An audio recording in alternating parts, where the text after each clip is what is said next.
Just quickly, a belated Merry Christmasu. So here's what's on my mind as we sit in the middle of what we call Boxing Week up here in Canada. So I've been having this internal debate with myself for much of the last week, and I wanted to let you guys in on it and maybe get some opinions. That debate concerns the upcoming Blu-ray release of the Kimiguri Orange Road television series, and more specifically, what to do about my Anamigo DVD versions of the show. Regular listeners know that our own Kevin Ing is pretty adept at selling items on the second-hand market. I actually look up to him for some advice for Anime North and the Nomanoichi, and he suggested I should sell the DVDs as soon as possible so I can make as good a return as possible.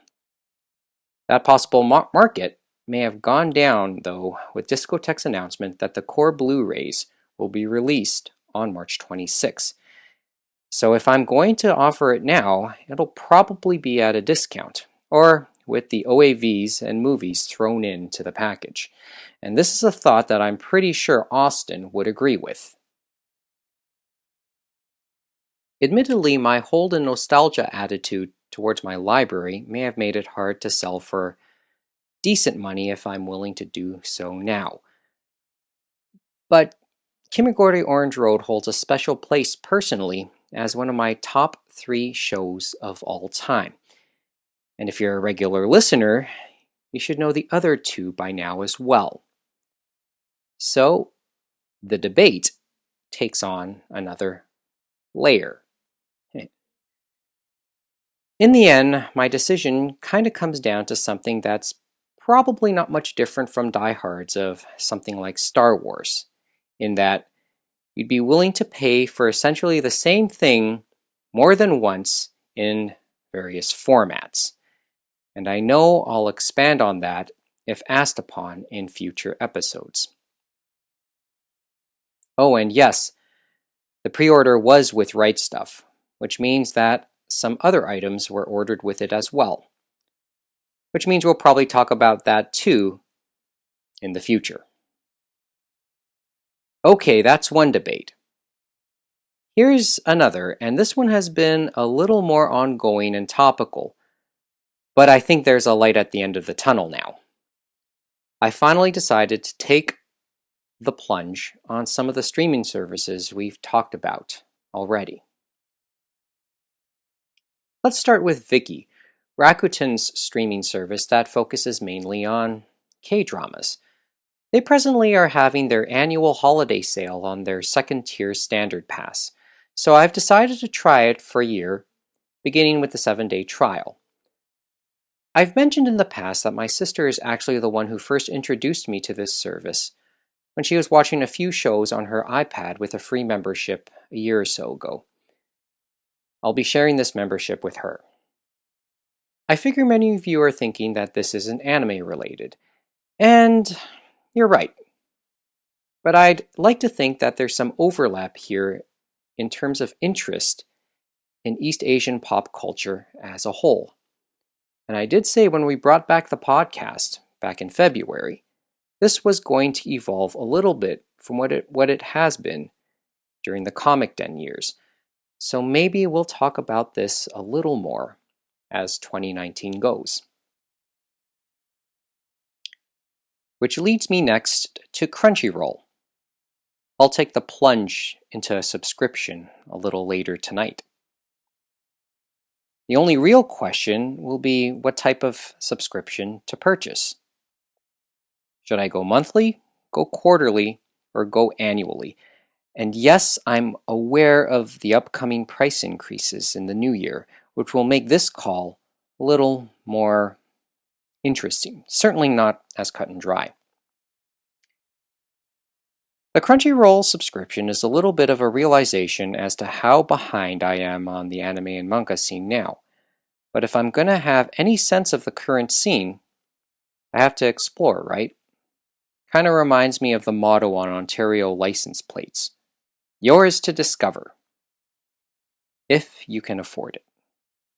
So this might be one of the better ways I could afford to make my own discoveries. So, any suggestions on what to watch here? Actually, before we end off, I'll put my NHK hat back on and make two suggestions to all of you myself. But much like any other thing I suggest, by the time you hear this, chances are they're no longer available to be watched through normal means, and you'll have to find them by other ways. But we'll mention them here anyway. First suggestion is the latest episode of Entertainment Nippon, which featured performances from a King Records concert in Shanghai back in October. King Records, among other things, are known for their anime soundtracks, and this concert was an anisong concert, which featured names that even I would recognize, like Yoko Takahashi, Angela, and Yui Horie, who I admit I once had quite the crush on years ago. This was worth the watch for me because I heard songs from years past that I haven't heard in a very long time. Most notably, the opening song that'll be featured here, and I'll leave it to you to find out what it is. I'll place a link on our page, but once again, it's worth noting that NHK is set to take the video down on Saturday, which might be when you hear this. Whenever NHK World does an Entertainment Nippon special, it's usually worth watching because in the past, they featured artists ranging from Lisa to Perfume to Joe Hisashi. Now, as for the other suggestion, last year NHK World did a music special called Songs of Tokyo to highlight the music scene in the lead up to the 2020 Tokyo Olympics. It proved so popular that they did it again for this year. Also taped in October in the NHK Hall in Shibuya, this year's show featured more than a dozen music acts that would appeal to fans of J-pop and anisongs as well, with names like Air Aoi, Mea Uchida, Nogizaka 46, and Hiroyuki Sawano performing. Although the appearance of enka singer Sayuri Ishikawa and veteran boy group Da Pump is a good shout-out to older fans too. Can't believe Da Pump was in there though. I remember their performance of Rhapsody in Blue on the Kohaku Utakasen almost 20 years ago. In many ways, this special feels a little bit like NHK's annual Red and White New Year's special, too. It's roughly 4 hours long, there's an hourly news update, and the acts in the latter part of the show tend to appeal to older viewers. NHK World originally presented this in 4 parts over 2 weekends back in November.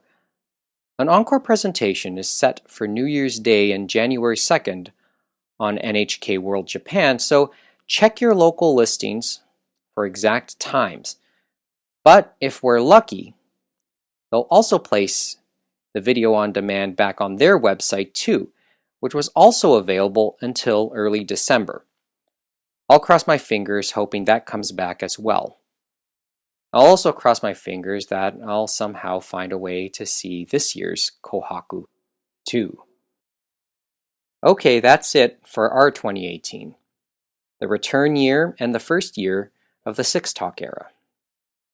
We're just dipping our toes in the water, so in 2019 we'll try to get in about knee deep.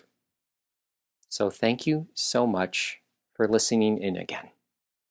I do have some resolutions for 2019 here, but I'll have to tell you about them later on. That said, I would suggest you resolve to keep up with us to see them. animeroundtable@gmail.com is our email address. www.animeroundtable.com is our website.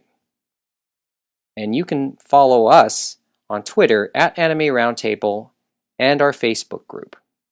Of course, the entire Six Talk SoundCloud archive is available at sixtalk.com as well. Hope to hear from you. And I'll see you in 2019. Yoi o toshi o umuke kudasai.